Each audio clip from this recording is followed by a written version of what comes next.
Hi, everybody. This is Todd, the Director of Content at Beyond Type 1, and I'm here today hosting the Knowledge Drop interview series with endocrinologist Dr. Ann Peters. Knowledge Drop is made possible by Dexcom, and today we're going to be talking to Dr. Peters about COVID-19. So, Ann, do you want to quickly introduce yourself for our audience? Hi, everybody.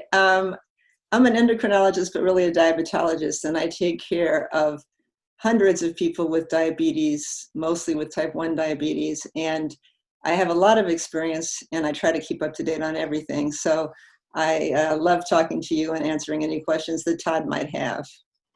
And Ann is also the godmother to my puppy, Copper, but we don't talk about that as much. That's the most important fact. Yeah. We'll try to get him on screen by the end of the interview. So, shifting topics, it is mid-December 2021, and I think the case count for COVID-19 in the US is the highest we've ever seen. Things are not good. I'm wondering, have you seen an increase among your patients in cases of COVID? Oh, I've seen a tremendous increase in cases. So let me just explain. So I take care of patients in underserved East Los Angeles, and I take care of patients in well-served Beverly Hills. And in East Los Angeles, it's where the pandemic is the worst. And it is horrifying because everybody's getting this. And it in part is because people live in these multi-generational households. Everybody's stuck together. Many of the people in East LA work, and they work as essential workers and in low-paid jobs, and they end up not having PPE. And our county hospital, which is, I think, the biggest, if not the second biggest county hospital in the United States, is bursting.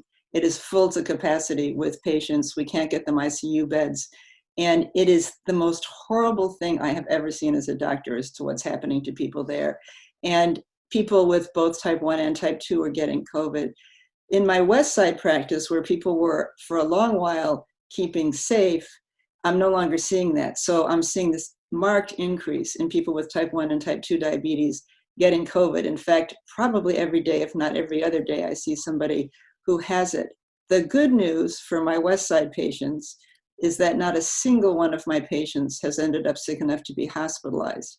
Now, the caveat these days is that there's the monoclonal antibody treatment with Regeneron, and there's a clinical trial going on. And if you went Regeneron, which I personally seem to think works, but we don't have RCT data that says it works, my patients go into the hospital, I believe, for a day or so, and that's where they get the Regeneron. So I used to say my patients don't go into the hospital, but they've been going to the hospital to get early treatment. And early treatment seems to me to help because, again, not a single one of my West Side patients has gotten seriously sick or died. But I'm seeing it, I mean, at frighteningly high rates. It's there, it's everywhere. So what would your advice be, or what is your advice? I guess there's not much you can say after the fact, but are you taking any, I mean, we've heard all the normal advice, like use social distancing, wear masks, but how can we really, like, what do you really want people to know to try to stay safe over these next few months as the weather gets colder and people want to get together for the holidays? I just tell people they can't get together over the holidays. And this isn't a joke. I mean, I have never been more worried ever about the health of our population, and it's affecting everybody. And I think that people have to understand that this is getting worse, and it's going to be getting worse until we get people vaccinated and until, I think, warmer weather happens. But people can't be indoors, and they can't, or they should be indoors, but they can't be indoors with other people, because no matter how safe you think other people are, you can get it from them unless you live with them. I mean, I had a patient attend a funeral, a very small funeral with a very few select people. And it was in person, and they distanced and more or less wore masks, but they were crying, so they took their masks off. And one of the very few people who attended that service was the person who died's physician. And the next day, that physician was positive for COVID and gave it to half of the people at the funeral. And, you know, everybody knew everybody. It was an incredibly small group. So this is what I mean. You can't even trust me. Now, I'm not joking. I mean, you have to look at people from outside your household as people who could bring this in. And the concern has been obviously with parents who want their kids to go to school, the kids can be asymptomatic carriers. So, you really just need to be aware of the risk. And for young, healthy people with type 1 diabetes, I really don't see their risk as being higher for doing badly, but people who are poorly controlled with any kind of diabetes have a higher risk of doing badly. So I think it is the most serious I can be. And I'm the person who breaks rules. Don't say that out loud, but I'm willing, to be compassionate and say, yes, you can see your uncle or whatever it is that is important to you. But right now there are rules, and the rules are you can't get together with people. And if you want to, so my son is coming to visit me, and he's coming to visit for a month. And the first 2 weeks, I got him an Airbnb, and he's quarantining because I don't want him near us, because I have older people in my life that I don't want to get COVID. And I'm testing him, and I'm doing all those things. But this is serious. Even I am being, unsentimental here. This is the time to be serious. So you mentioned vaccines, and I know that I think they're expected to have 2 vaccines approved in the US within the next week or 2. And I think actually just yesterday they started giving a vaccine in the UK. So what's your opinion on these vaccines? Do you have any concerns about them? Do you feel everybody should be getting them? Just some general thoughts on the vaccines, maybe. So I'm asked this question every day, probably 25 times. And what I say is as follows. None of the people on this call are probably frontline workers. So most of the people, if you are, then you should get the vaccine right now. But it's not available, but be in the first group. But the way they're doing the vaccine rollout is they're dividing people into groups. And so there's group 1, which basically people with diabetes will be in, even though I don't consider type 1 diabetes is such a terribly high risk. Nonetheless, that will be a risk. And then there's going to be group 2, and I don't know how many other groups. But group 1 is subdivided into group 1A, and then they decided that was too broad. So now there's 1A prime. And 1A prime, and this is done on a state-by-state basis. So the CDC made recommendations, and then there's state-by-state recommendations. So in California, 1A prime are healthcare workers who are directly working with COVID patients. So COVID wards, ICUs, emergency departments, anybody who's in contact with aerosolized spread from COVID patients, they should be getting the vaccine. And then I believe, and there's been a lot of controversy about this, but the second highest risk people, particularly of dying, are people who are in nursing homes, skilled nursing facilities. And so they'll all be getting the vaccine. How exactly that's going to happen, I don't know. I know that in our system in the county, they're going to have just drive-through at the county, that the high risk healthcare workers are just going to drive through and get the vaccine. Then 1B, I believe, is essential workers, and 1C are going to be older people and people with pre-existing conditions. The CDC says type 2 is the highest risk and type 1 is a lesser risk, but I'm not quite so sure how that's going to work. And if everybody with diabetes is going to need a note from their physician that says, this person may be 25, but is a higher risk because of diabetes, I'm not so sure what the documentation will be. But they're going to require ID and documentation of your being in one of these groups. So that being said, most people are going to be waiting who have diabetes probably until maybe March, end of February. So it's not something that's going to happen tomorrow. What's happening tomorrow is that they're getting vaccinated in the UK. And in fact, that just started yesterday. And they're vaccinating people in the UK, very specifically healthcare providers in high-risk settings and people based on age. So I think the first person who got it in the UK was like 93. She was in her 90s. She was adorable. But on the first day of vaccinating, they had 2 healthcare workers have severe anaphylactic reactions to the vaccine. So we actually can't know all the safety about these vaccines. They're brand new vaccines. They're mRNA-based vaccines. We've never used them before. And so there will be side effects that we don't know about because we haven't used them in hundreds of thousands of people. So I think we're all going to learn about the side effects. And the good news is it'll be the people in the UK who get them first. And in the UK, they're really, really good about doing this right? So you're going to get the correct people vaccinated, and then they have registries. So they're going to follow people, and they're going to see what happens. So I'm really glad they're getting it first in the UK. I can't tell you all about the safety. First of all, I've never read an article that reviews the literature on this because they haven't published it. So we need to see what the published data says, but I believe these vaccines are safe and effective. And wait, you're gonna have to split this part out, but the dog can't be chewing. Kit? That's okay. I believe. He's been whining. Finish his treat. I'll give him another one. Kit? No, honey. I believe these vaccines are very effective, and I think our knowledge about safety is going to expand over time. And I think they're probably pretty safe. So my bet is I'm going to recommend them. I certainly recommend them for my 93-year-old father who's in a skilled nursing facility. And I recommend them for anybody right now who's working in a high-risk situation, like an ICU or an emergency department. And everybody else, I think, is going to be down in the queue, and we're going to wait and see. Would I get the vaccine? I've already had COVID, but they recommend that people like me still get the vaccine. And I do work in higher risk areas because I work with patients. So yes, I will get the vaccine, and I'll probably be eligible to get it in January.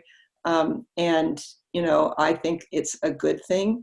Do I think my 29-year-old son who doesn't have risk factors should get the vaccine right away? I'll probably wait until, you know, the spring and see. When we have more vaccines, we'll have more than just 2 choices. And I want to look at safety and efficacy of the universe of choices. So I'm not so sure it's going to be terrible if Max got COVID, and I want to be sure the vaccine's safe. So I stratify my approach. Do you think that 3 months of data will be enough for you to make that call, or for us to know about the safety and efficacy of these? I know there's some concern that people think that they were rushed so fast to get these out that maybe they don't have the longer term studies to see how safe they are over a year or two. I don't know if they usually do that for vaccines, but do you think by like the spring or summer, we'll have a good sense of how safe and effective the vaccines are? Well, yes, because usually vaccines hurt you right away. It's not something that takes years. You get the vaccine, your body reacts to it, and then you see what happens. And so it's creating a response in your own immune system. So, you know, we can't know for sure, but frankly, we're having a pandemic and people are dying. So we got to do something. But the thing about the vaccine is, if you think about it, it was only tested in like 30 to 40,000 people. And in the first day, yesterday, in the UK, they gave it to 80,000 people. So the number of people who will have been exposed to the vaccine over the next month in the UK is going to exponentially increase our experience. So that's what I mean.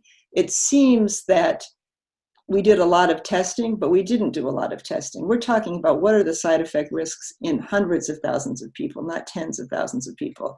And a side effect can happen in 1 in 100,000. So you've got to test 100,000. So they're doing it right in the UK. So I feel really good about this. Now, remember, the vaccine gets no one out of jail until 70% of the population is vaccinated. So we have to get people vaccinated. And otherwise, you can still get it. And again, everything in this pandemic is about risk. So as a younger person, once vaccinated, you might feel better about going out. But you, as an older person, if you were 80, you might still feel worried about going out until we're sure that we have this pandemic under control. The other thing is that the higher the rate of COVID in the population, the less effective the vaccine is, because you're much more likely to get exposed if you have a high rate of the disease in the population. And then it may be that a vaccine doesn't prevent you from giving COVID to someone else. So even if you're vaccinated and you don't get it, you could be a carrier for COVID. So we don't know if this prevents you from giving it to your grandfather. And we also don't know the duration of the benefit of the vaccine. So if the vaccine only lasts for 3 to 6 months, we're sort of in serious trouble, right? Because what's the benefit of a vaccine if it doesn't last for at least a year? or at least give you partial immunity. So we need to know how long this lasts. So there's a whole bunch that we don't know. And I think we're going to learn, but we've got to do something. The first thing we have to do is not catch COVID.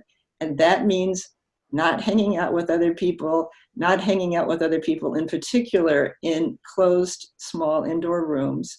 And it means mask wearing and all these other things. Just doing simple measures like that, they've basically eliminated COVID from places like Australia, at least parts of Australia. They've eliminated it from New Zealand. You don't need a vaccine or a treatment if you just do the right public health things. And that's been the problem in this country, is we haven't been doing the right public health measures, and therefore we have this giant crisis. So you're saying I can't just get the vaccine in February or March and then start going out to bars and partying and feel super safe because I might still spread it and we don't know how long it's going to last. This is bad news for me. And I was expecting to get that vaccine and just pretend like this never happened. You don't think that's a good way to go about it? No, I think it'd be really, really stupid. But you can also still get it until 70% of the population has it. Our rates have to go down. Why is that if you have the vaccine, you can still get it until there's that 70% threshold? I'm not sure I understand why that's the case. Well, there are mathematical models of this, but it turns out that a vaccine is effective, but not 100% effective. So you can still get it. And if you can still get it, you can still give it. And so you have to prevent that spread. And there are going to be unvaccinated people, right? And so the more the unvaccinated people, the higher the numbers. So again, it's how common is the disease in the population. We have to reduce the rates in the whole population so we reduce the spread. And then the vaccination, but they've looked at it numerically. And to make this so this doesn't exist, so you can go out and be completely safe, we need to vaccinate enough people to get herd immunity. So it's about safety. And again, your risk as a young, healthy human is really low for dying of this. On the other hand, we've all, seen or heard of younger people who get really sick from this. I'd prefer you not get it, but most people are going to be fine. It's just that the number of people who've been getting it, the transmissibility of it, and the number of deaths is just going to skyrocket. But it's generally in older people. And so you said that we won't know how long it's effective for either. It might only be effective for 3 to 6 months. When would we know that? Would it just be like a year from now, we'll see if people are still getting COVID or not, especially like people who were vaccinated, if they're getting it at normal rates, then we can assume it wasn't effective that long? Yes, so they're going to follow the cohort from the clinical trials, and they're going to see if there's an uptick in rates. So if there's an uptick in rates of those people getting COVID, we'll know the vaccine wasn't effective.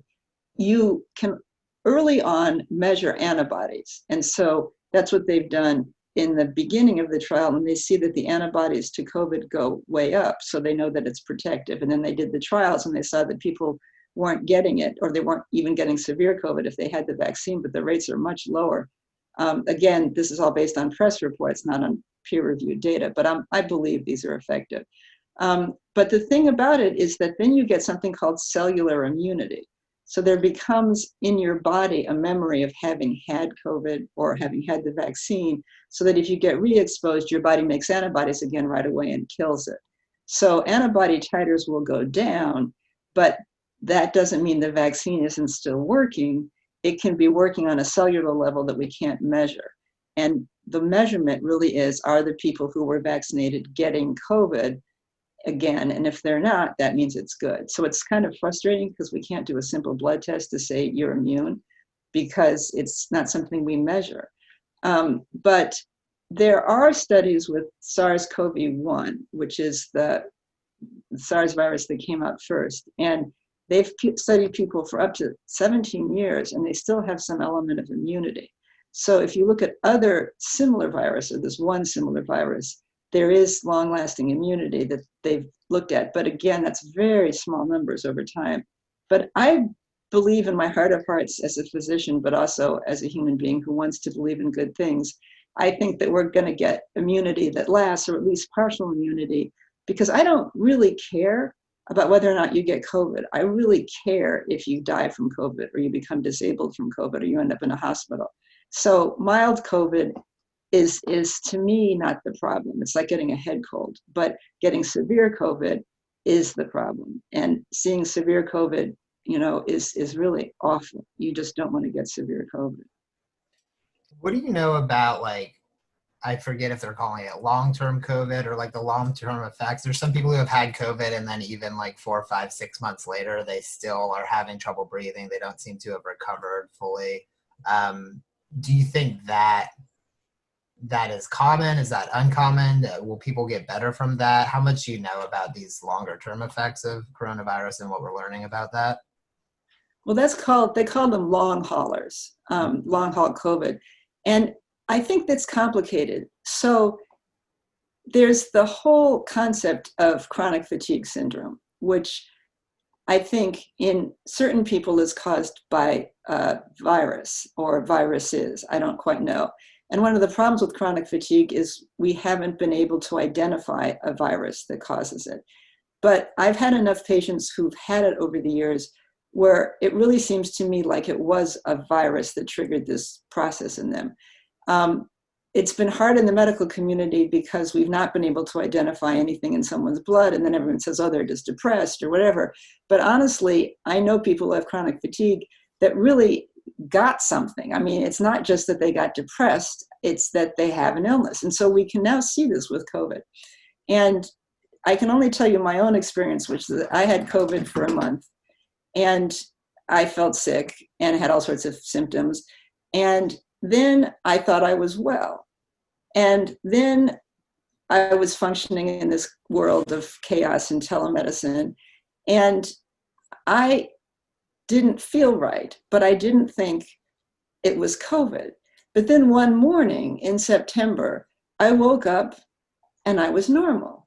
And I thought, wow, I've had, this fog, this brain fog that lasted for months, lasted for 5 months. And then one day it was gone. So I didn't even realize it when it was happening, because I am the first person to say that I am neurotic, depressive, moody, everything else. And I just blamed it on all of those things. But it was truly a brain fog. And my sense of taste and smell was weird. And my body was weird. And if I was in touch with my body, I might have noted that I had a problem. But all I know is that it took 5 months for me to really recover. And it was odd, but I also lost a lot of lean body mass and, lost a lot of weight and have been working out to try to get stronger. So, but it's not, in my experience, was not just trivial. And if I were older and weaker, I can imagine really being sick. And I have all these resources and could make myself eat better. I still don't have my sense of normal taste and smell back, because I'll be with somebody and they'll be like, oh, it smells terrible. And I'll be like, what? I mean, it's not a good thing though, because smell is a good sense, but I still can smell a little, but it's not like it was. Yeah. I guess one of my last questions here is, this is like very anecdotal, but I usually get like at least 2 or 3 colds a year. I find I'm often sick, like at least every 2 or 3 months, I'll get a head cold. I'll be out of commission for a day or two and then I'll be fine. And knock on wood, but I've noticed I have not been sick at all since this pandemic started. And I'm wondering if it's because I've been so isolated, taking so many precautions, wearing masks. I really haven't been out in public at all. And I also, I think, read that maybe, although obviously the COVID numbers are way up, it's terrible, rates of the flu have been down a little bit this year. So is there any kind of silver lining to the fact that just in general, people in some places at least are taking all these precautions pretty seriously? And maybe are there any long-term things to learn from this and how we think about the flu and other seasonal viruses? Well, I think so, because it's true, is that everybody I know now thinks they're sick and it's allergies. So people are actually more in touch with allergies. But I haven't been sick except COVID either. I mean, nobody's getting the flu. None of my patients are getting the flu. I've seen a weird, I've had other things, bones break and, strokes happen and other things, but people are really getting less sick because we're protecting ourselves from viruses. I may always wear a mask on an airplane for the rest of my life, just, to not get whatever else is going around. But the thing we have to remember is that mental health issues are going way up. Isolation is really hard on people. And it's been, I've seen people who honestly, I don't know that they died of COVID, but they've died of despair. And and you can't actually quantify that, but I'm just telling you, I have seen more other things, not viruses, but I've seen other health issues and a lot of mental health problems come up and make life so much harder. And so what I say to people is everything we've been talking about is real, but the real point is that if we make it through the next couple of months, our lives are going to be better. There is hope. You may not be going and sitting in a crowded bar in the next 5 months, but I think you're going to feel safer going to the grocery store.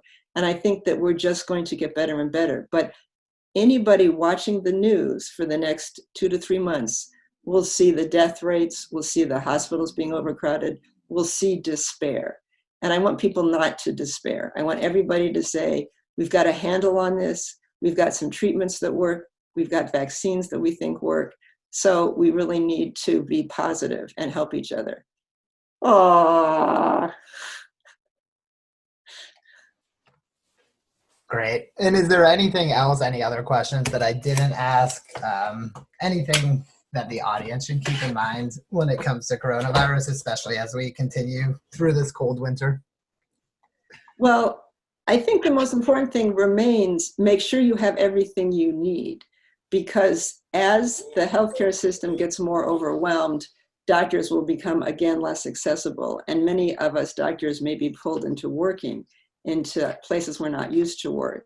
So everybody needs to make sure they have plenty of insulin, plenty of everything they need to manage their diabetes, plenty of fluids on hand in case they get sick, but don't get sick, stay safe. But if you do, just make sure you reach out to your healthcare professionals. And if you think you have COVID or are exposed and you can't get a test, assume you have it and quarantine yourself for 2 weeks. And that means, don't hang out with older family members. So take this incredibly seriously and do be prepared. That's key.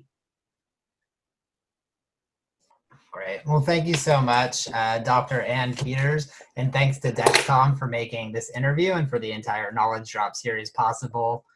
We really appreciate your time today, and stay safe out there, everybody. Bye, you too. Your dog needs doggy tranquilizers.